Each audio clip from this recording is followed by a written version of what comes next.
You know what? The debate about Wall Street reform. First of all, I want to thank my colleagues for joining me. Walter Jones, Republican from North Carolina; John Hall, Democrat of New York, and we're going to be joined momentarily by Keith Ellison of Minnesota.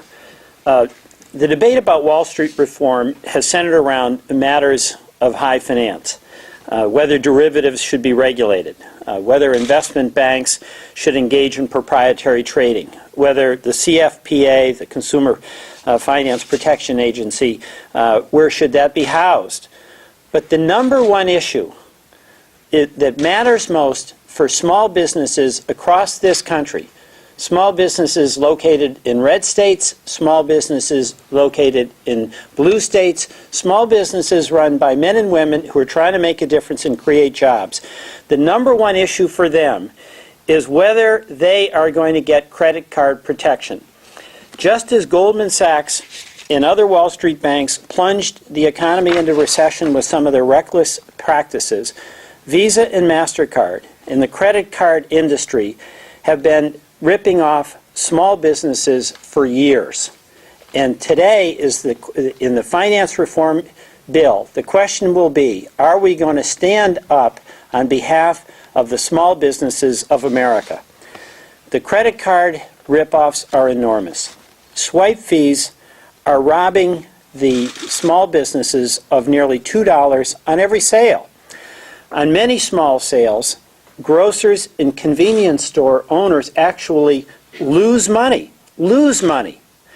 Some businesses have told me and my colleagues that they spend more on swipe fees each year than they do on health care cost. Now, the cost to consumers is equally great. Swipe fees cost Americans $48 billion a year. That is the highest swipe fee cost in any country in the entire world. They cost the average family about $300 a year. Last week, the Senate finally took action to crack down on out-of-control fees. They took up, in effect, the Welch-Schuster provision that we had introduced in the House and incorporated it into the Durbin Amendment. And I'm delighted on that legislation that we were working on in the House. My colleagues here, John Hall and Walter Jones and Keith Ellison, were joined by others like Joe Barton of Texas in support of standing up for small businesses. What the Senate did last week by passing the Durbin Amendment on a strong bipartisan vote was the following. First, it would keep Visa and MasterCard from penalizing small businesses. It would allow our small businesses to do something very basic, offer consumers a cash discount. Two, it would set a minimum for small dollar purchases. Three, it would allow our merchants to use competing card networks. It would restore some choice for the consumer and some control for the merchant, and it would be beneficial to our consumers and to our small businesses. Second, the Durbin Amendment would direct the Federal Reserve to ensure that debit card swipe fees are reasonable and proportional to the processing cost incurred. And the heart of the problem that we face is not the validity of using a credit card. They're convenient for consumers and beneficial to our merchants. It's that the charges be fair, that they not be a ripoff. The bipartisan 64-33 vote in the Senate in favor of these common sense practical measures took many by surprise. But I'm not surprised, my colleagues are not surprised, that when the option was put in front of them, lawmakers made the choice to support small businesses and consumers, not the credit card industry. Today, we are calling on House leaders to support this amendment in conference. We're calling on them to take the bold but very necessary step to ban cash register ripoffs and put small businesses and consumers first. Now I'd like to ask my colleague Walter Jones to make his comments on this. And Walter, thank you for your leadership. Thank you. Peter, thank you very much.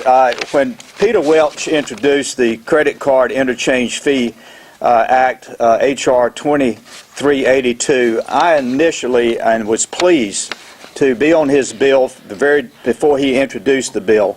This has been an issue. I represent Eastern North Carolina, the 3rd District of our state, and I have heard about this interchange fee or swipe fee for at least the last 3 or 4 years, maybe 5 years. And I would have merchants to come up to the office, as other members would have to come into their office and talk about how these fees or swipe fees or interchange fees, the same thing, how it was really creating a real problem. Well, I'm tired and sick and tired of seeing the big get bigger. And when I looked at last year, an estimated $48 billion was collected in interchange fees on debit cards and credit cards transactions.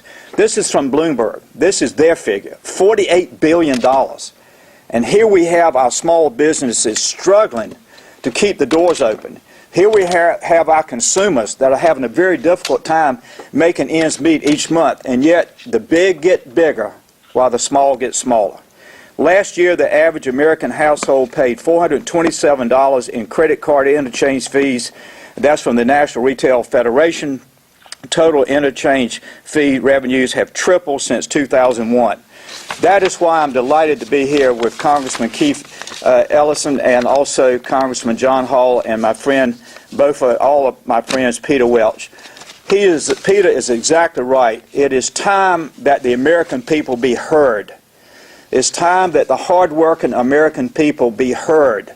It's time that the leadership hear from this group. And I want to thank Peter Welch, I want to thank Dick Durbin for taking the lead on this. It's a bill for the American citizens. It's the right thing to do, and I know there will be other Republicans. Peter mentioned Joe Barton. He is on the bill. There are other Republicans that would support this bill, in my humble opinion, because it's the right thing to do for the American people. And thank you very much for allowing me to be a small part of this news conference. Okay. Thank you, Walter. And now a member of the Financial Services Committee, Representative Keith Ellison of Minnesota.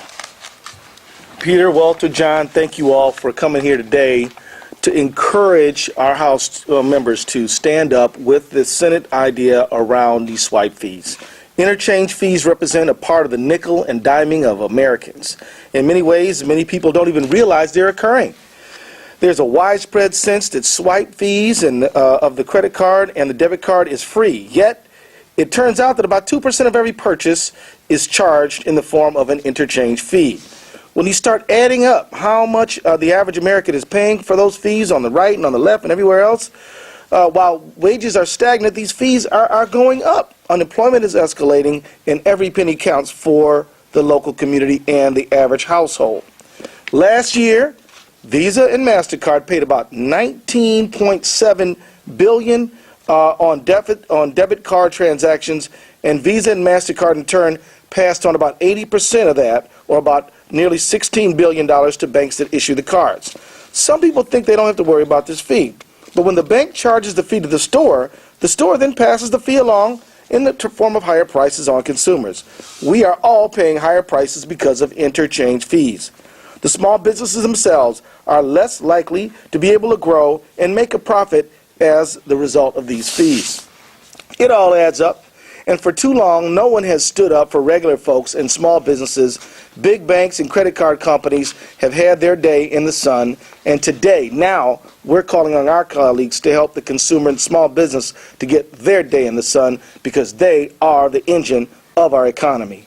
We know what we're up against. The banks and the credit card companies are going to be pounding the pavement, walking the halls, knocking on doors, talking about why they should continue to benefit. But we ask our colleagues to stand up for the average worker and small business person. The Durbin Amendment requires the Federal Reserve to limit credit card interchange fees and allows retailers to offer discounts to customers based on how they pay for their purchases. Now, I would like to see the interchange fee law going even further and target credit card interchange fees as well. The same rationales for this legislation apply when it comes to debit cards, apply equally to credit cards. The language of the Senate bill simply requires that fees be, quote, reasonable and proportional. That's reasonable. Reasonable and proportional sounds reasonable to me. The question is simply how much political will we can muster to stand up to the credit card companies and the big banks. We're here today to show that we are standing up and to challenge our colleagues to stand up as well. So again, Peter, John, Walter, thank you to you, gentlemen. Thank you to Senator Durbin. I believe we can win this. Thank you. And John Hall from New York has been a lead sponsor and a champion of consumer rights. John. Thank you, Peter.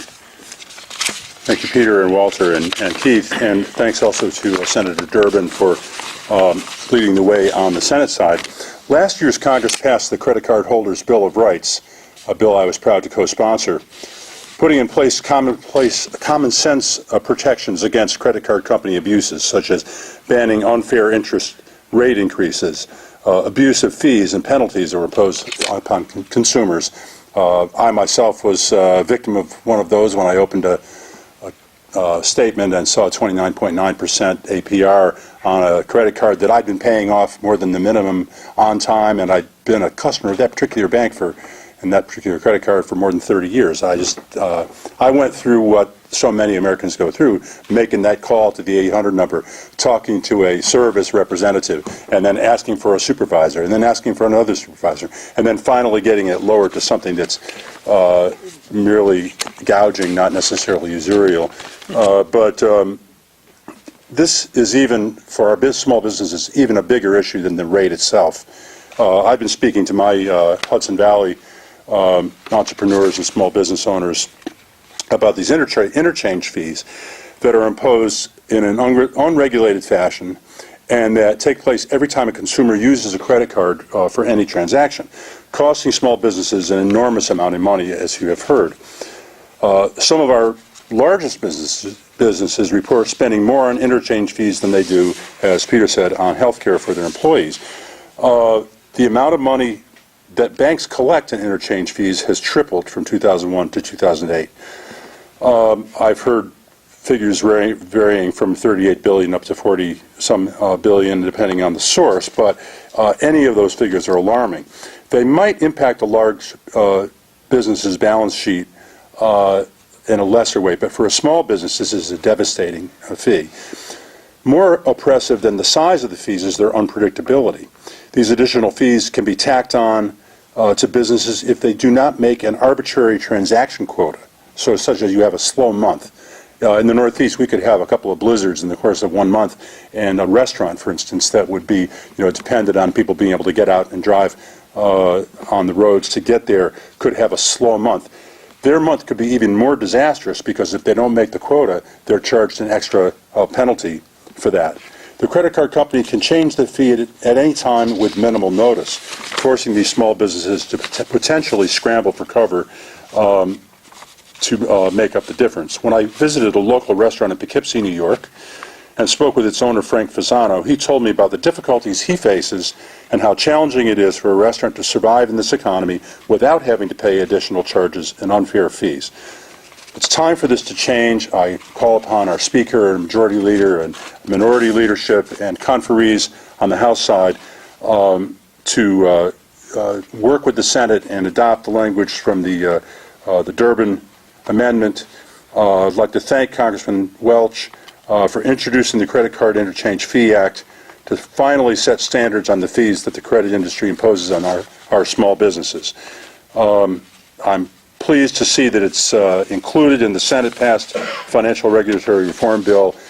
We gave consumers a credit card bill of rights, but financial regulatory reform will not be complete unless we pass a small business bill of rights, including regulations on these interchange fees. So I urge our conferees to represent this point of view strongly in conference and put this provision in law. Once again, thank you, Congressman Welch, and also to Walter and Keith. Thank you. Thank you very much, John. Any questions?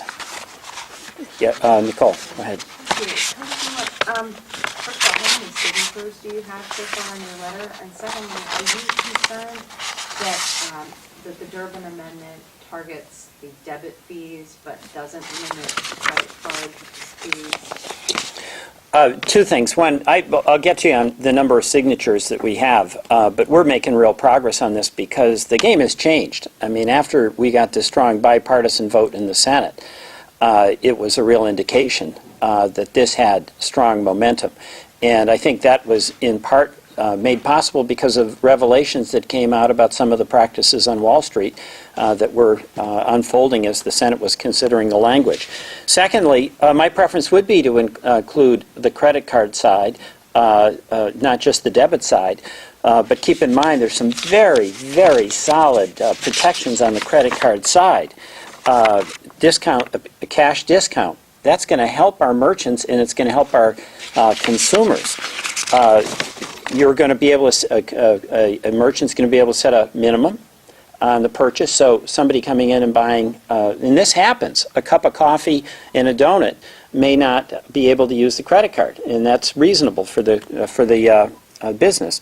And the businesses are going to be able to use competing card networks. So ideally, we have the debit charges at, quote, reasonable and proportional apply across the board. But having this apply to debit transactions, as it does in the Senate-passed amendment, is tremendous progress. What would be stopping you from asking for them to include the credit card? Well, we can ask. This is going to be for the conferees, and I think the baseline here is the Senate was successful in getting this very helpful legislation in. So can we get more? We might be able to. Oh, yes, sir. You mentioned the process, or the conferees. What's the process going forward to ensure that both leadership and the conferees are aware of your position, meeting with them, the staff meetings? We're going to seek meetings. I've talked to Chairman Frank. We'll be doing lobbying. Mr. Ellison is a member of the committee. We'll be contacting conferees, and we're going to be asking our merchants who are in red states and in blue states to contact their members and let them know this really means a lot to them. I mean, this affects every small business in America. Yes, sir. I was just sort of surprised in the Senate, the vote breakdown was very different than we usually see. I mean, would you predict sort of a similar dynamic in the House? I mean, it's sort of... Well, I think what Walter, I thought what Walter said made a lot of sense. You put this on the floor for a vote, and we have a chance to stand up for our small businesses or the big banks. I think you're going to get a very solid bipartisan vote. And look at the cast of members. We've got Walter Jones, we've got Joe Barton, we've got Bill Schuster. And as you said, I think a lot of folks, given the opportunity, are going to want to stand up for their small businesses. I mean, these charges really are a ripoff, okay? And the credit card companies have been able to do this because they have a monopoly, in effect. Market power. It's market power. And what we're talking about is restoring competition. So I think Republicans and Democrats are in favor of competition. Our small businesses are in favor of competition. Consumers benefit by competition.